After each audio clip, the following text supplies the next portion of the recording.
role in? One of the really puzzling and difficult things, often for an outsider, about this illness is the fact that people go into hospital and we expect hospitals to cure people and that they come out of hospital able to live a normal life.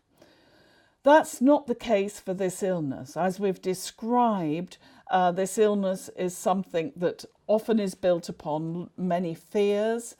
And what we know is that fear learning is very context dependent. So if we have a little mouse, or that's been done with fish as well, and we stress them and teach them that when the red light comes on, they're going to get a shock, they will learn to be frightened in that cage. We can then unlearn that fear by showing the red light many times and there's no shock. So they learn that the red light isn't associated with shock. But that is only in that cage. If you put them in a different cage and have a red light, they will still be so frightened.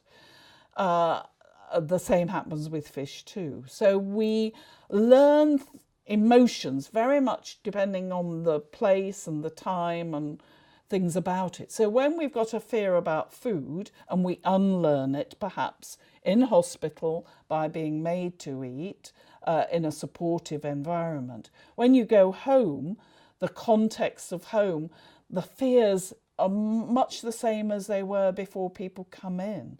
So people have to unlearn the food-related context fears once they leave hospital. Once people are prepared for that, I think it makes it a bit easier.